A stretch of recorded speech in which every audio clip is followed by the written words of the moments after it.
Hi, this is Amy Meehan with Healthy Living Resources, and today we're going to be talking about decluttering, so be sure to stay tuned.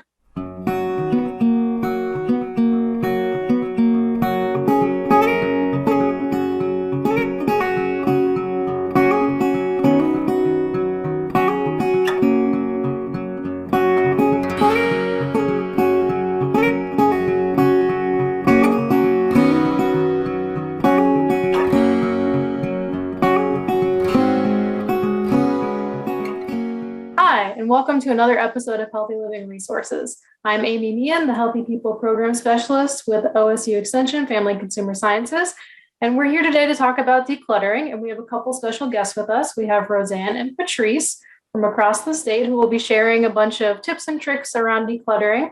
So thank you both for being here today. I will pass it off to y'all to please introduce yourselves and to share your PowerPoint. I'm Roseanne Scammahorn. I am the Family and Consumer Science Educator in Darke County. I've been with OSU Extension for 3 years, and my specialty is working with the aging community, healthy finances, and healthy relationships. And I'm Patrice Powers-Barker. I'm with OSU Extension in Lucas County. I'm with Family and Consumer Sciences, and I've worked with OSU Extension for over 20 years, and I'm really looking forward to talk about decluttering and healthy living today. So thanks for coming today and sharing with us on this clutter-free living presentation. So today we're going to be talking about our overall quality of life and how clutter might affect that. And with that, we're going to start with the definition of clutter, and this is from Merriam-Webster Dictionary. And so clutter is a crowded and confused mess. It might be scattered or disordered things that impede movement or reduce effectiveness. So each of us might have our own definition of clutter, and we also might have our own tolerance level for clutter. So what might this dictionary definition look like in real life? It might be things laying around in an untidy mess. It might be unfinished projects, maybe things that need to be repaired, maybe things that we no longer need or use, or things that don't have a home or a storage space. And very specifically, in a lot of households, some of these things might look like an accumulation of paper. So even if you don't get the daily newspaper that piles up, it might be junk mail or magazines. Or if your household has preschool or grade school age children, you might have a lot of papers coming in from school. It might be excessive furniture, and it might be items from other people, such as kids that have moved out of the home and still have items there, or it may be from other generations that have passed those items down. The good news is that by addressing clutter, we might be able to improve our quality of life. So how did clutter become an issue with so many households?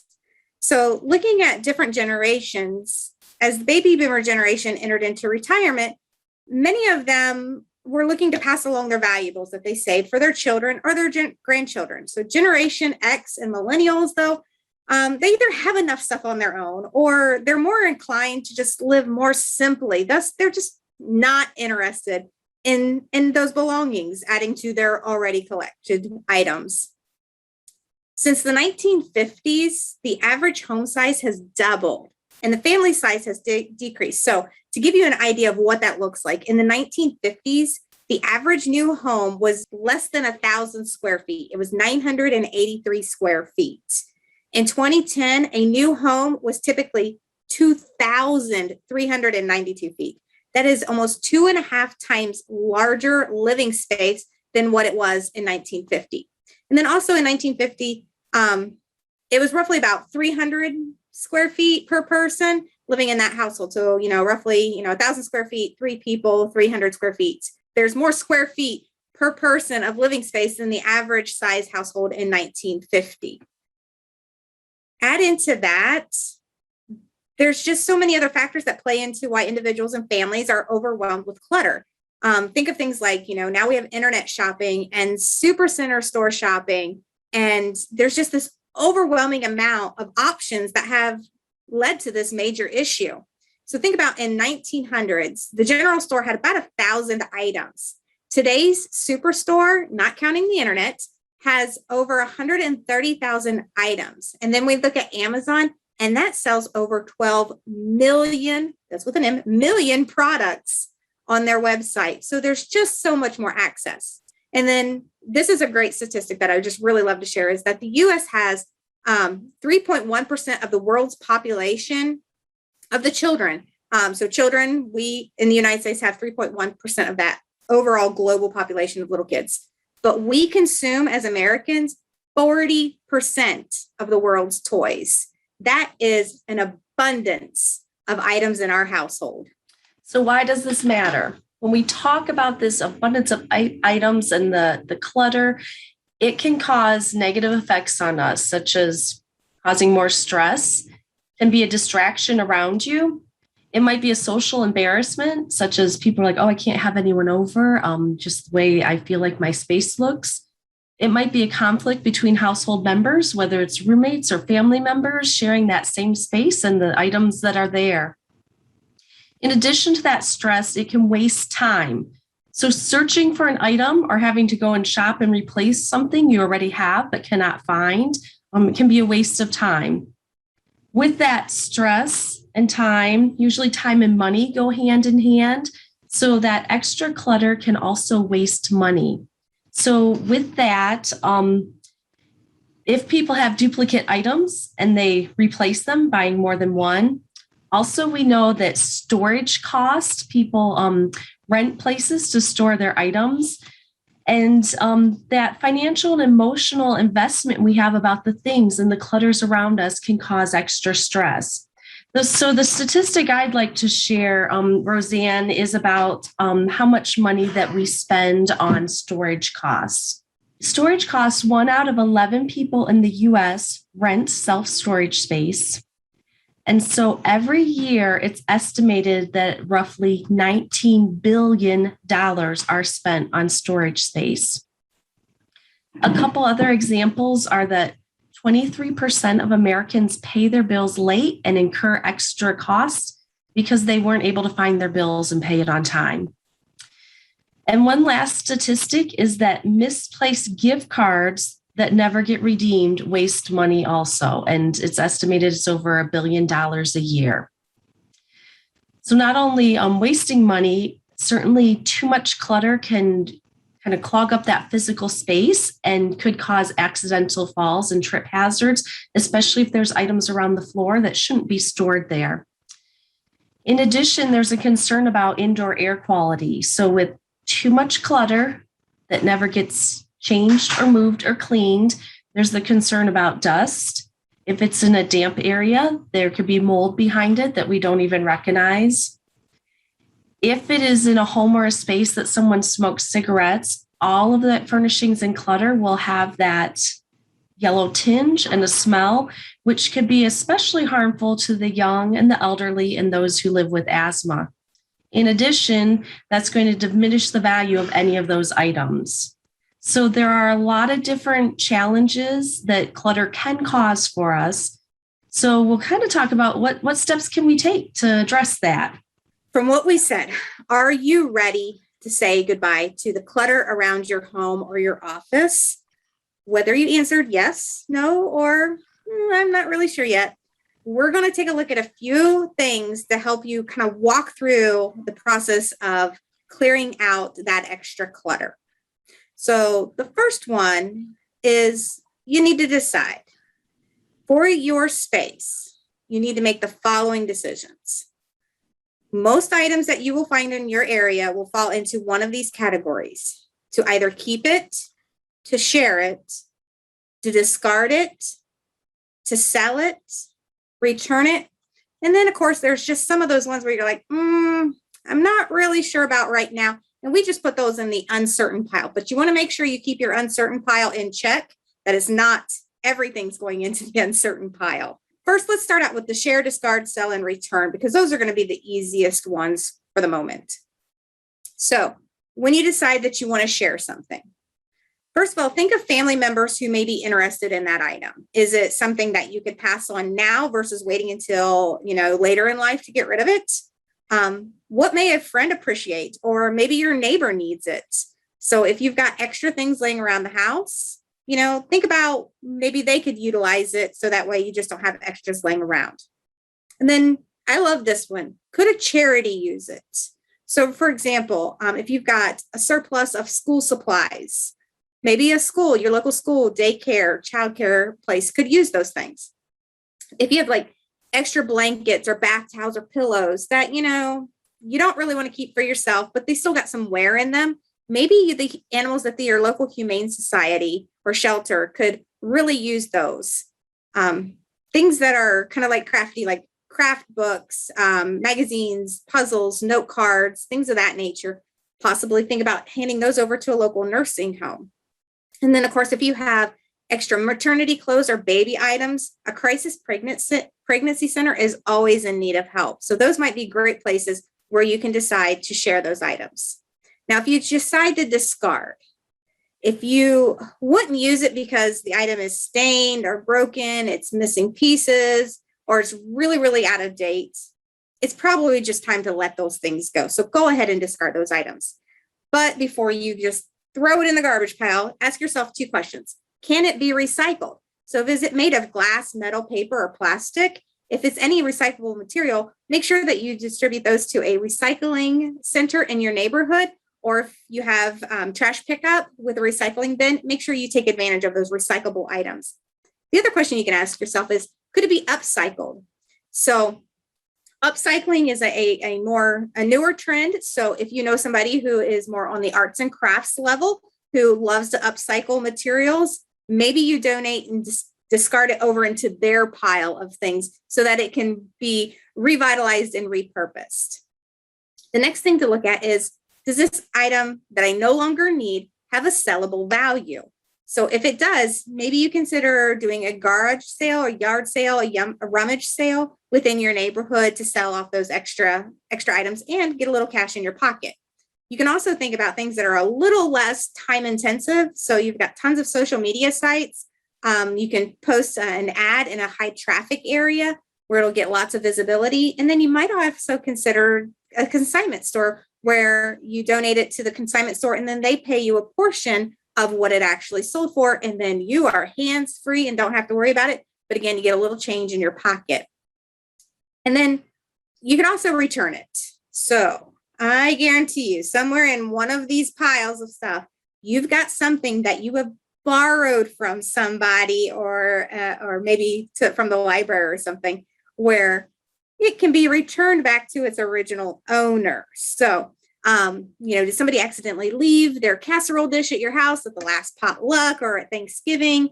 Did you check out some library books and forget to return them? Maybe you bought 2 of the same item and you've got one sitting with the receipt ready to return back to the store to get your cash back, but you just haven't done it. So take a look at those items. What can be returned to either the store, to the person that borrowed it, or maybe the person who left it behind at your house. Sometimes not all decisions are clear cut. Sometimes you might feel that bit of uncertainty. And with that uncertainty, similar to what we described before, that clutter can cause stress. So, our brains may feel a little overwhelmed and not quite sure what to do, a little unfocused. So that undecided can be for a lot of different reasons. We encourage you, once again, limit this option. Don't put everything on undecided because it's not going to get sorted and placed in those other areas. But don't let it stop your progress. If you're going through, if you've got that pile of things to return, if you've got that basket of things to put away, if you've got, what you've decided needs to be recycled and you get to some things that you're undecided, let it have its own space. So it might literally be a box of undecided. Maybe you close that up and put a date on it 6 months away. And if you haven't even opened that in 6 months, you've kind of made your decision. So there are things that you can do for yourself, maybe to help that decision along. Another tool that you could use is the Clutter Emergency Card. And this was designed by the University of Illinois Extension. And at that time, when our brains feel a little overwhelmed and I'm just not sure if I should keep this or where it should go or what to do with it, by using this Clutter Emergency Card, if I can answer some of these questions, it really might help me come to a decision about this item. So the questions on this Clutter Emergency Card: how long has it been since I've used it? Do I even like it? Does it work properly or is it broken? Do I have more of this? How many do I need?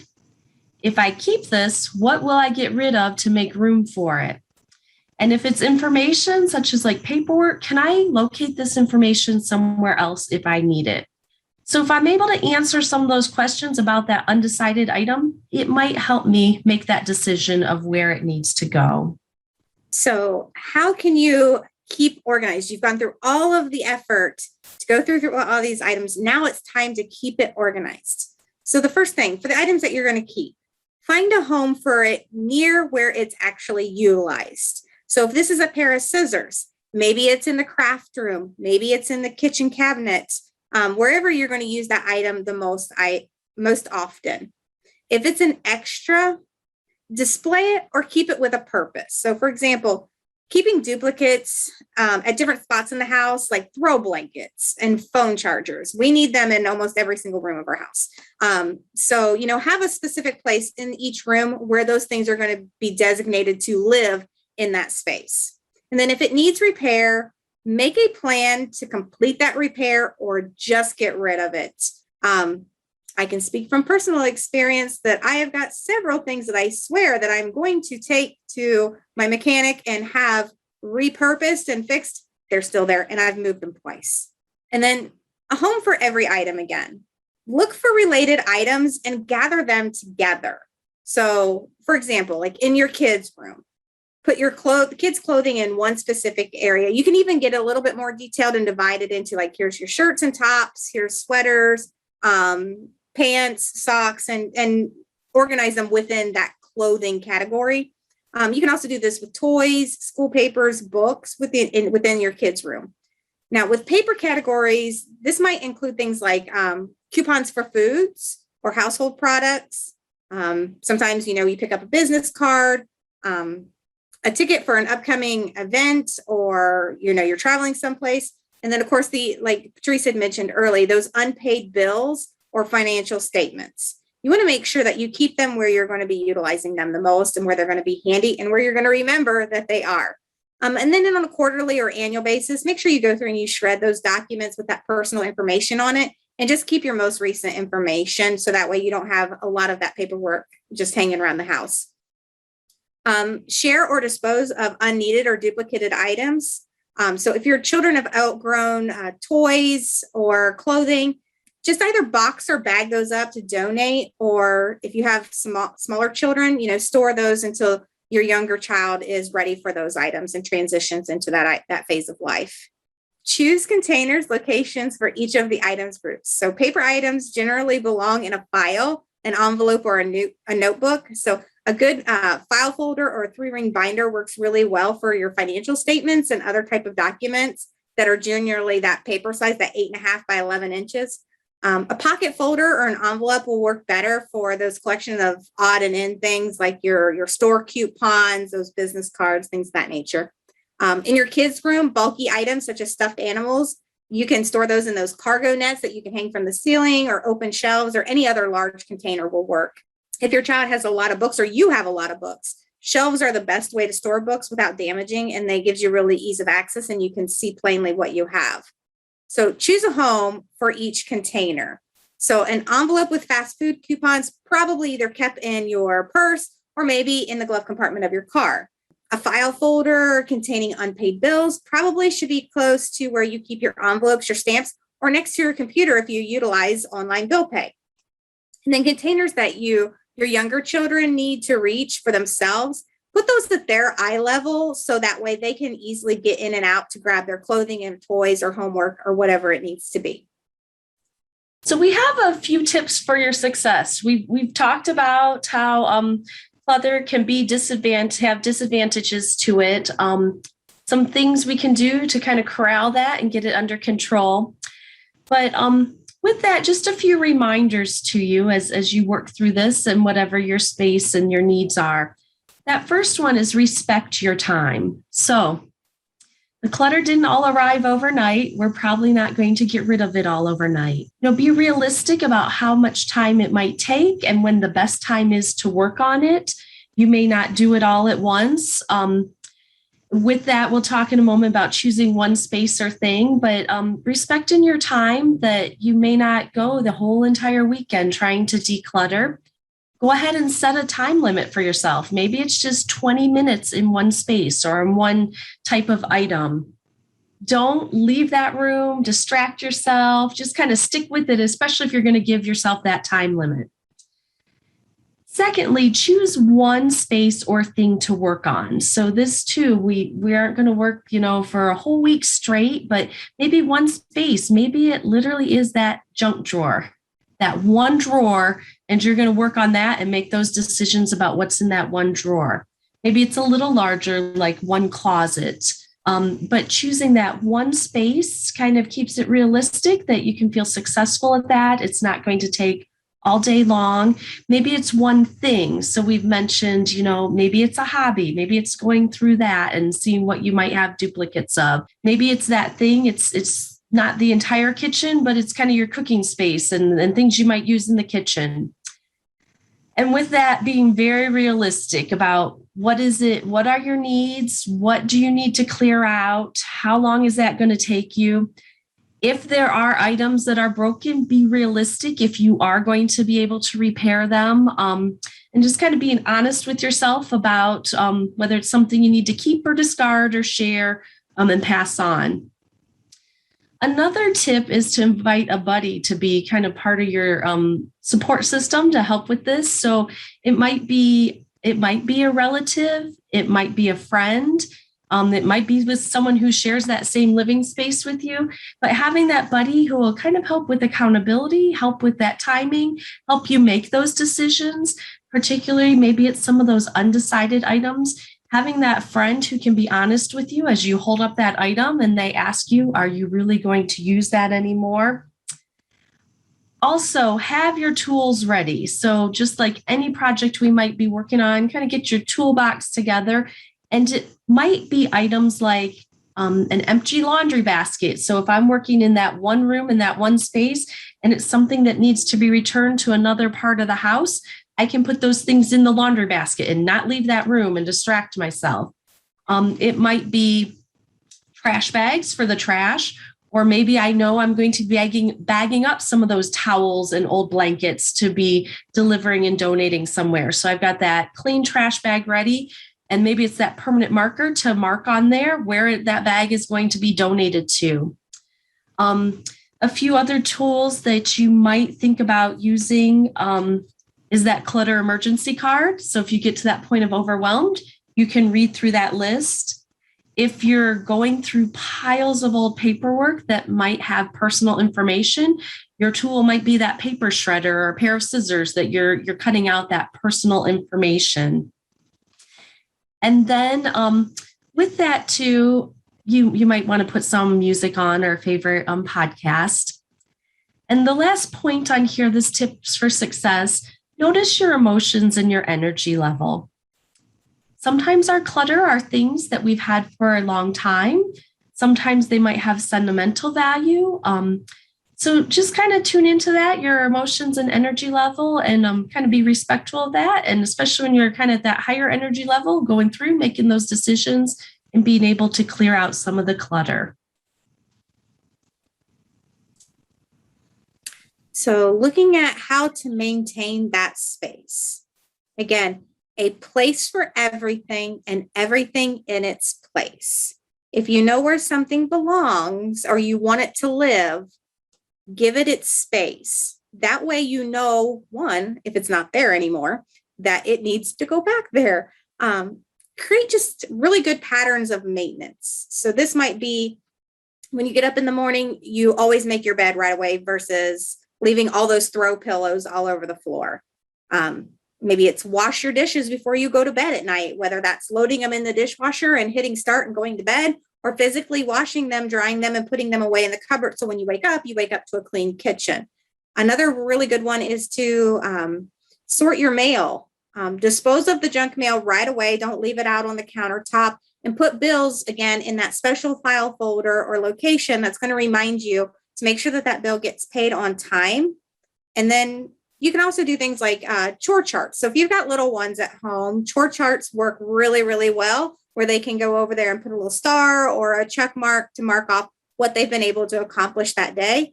If you need a little bit organization, chore charts are not just for little kids. I love a good to-do list. So a good to-do list can really help keep you motivated. Another one, the 60-second rule.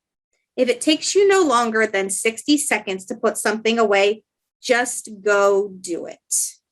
1 minute of time to keep your house and your office nice and neat and orderly is nothing compared to having to give up a whole Saturday afternoon to clean up your space. So 60-second rule again, if it takes no longer than 60 seconds to put something away, just go do it. And then establish realistic expectations for your home and for your office. Should your place, your space, where you work and where you live, look like a magazine cover day in and day out? It does not have to. So organization and cleaning will be a preference level, but don't make it to where you feel this undue necessary pressure on yourself to make sure that you are always picture perfect. And with that, as we wrap up today, we'd like to give you a link where you can get more information, including links to that declutter card, a couple blogs to read more about this information. You can go to that at go.osu.edu/goodbyeclutter. And with that, another website is fcs.osu.edu. And that's our State Family and Consumer Sciences website. Thank you. Thank you so much, Patrice and Roseanne, for sharing all of that wonderful information on decluttering. Definitely a very timely topic, as we've all been spending a lot more time in our houses lately. Really appreciate you being guests on today. Like they said, there are resources that you can visit if you'd like to learn more, and certainly please continue to look at the Live Healthy, Live Well blog site and Live Smart Ohio blog site. There are a lot more related resources there, and always feel free to reach out to your local extension office. We're always happy to talk with you about any of this and more. Thank you so much for joining us, and we'll see you next time.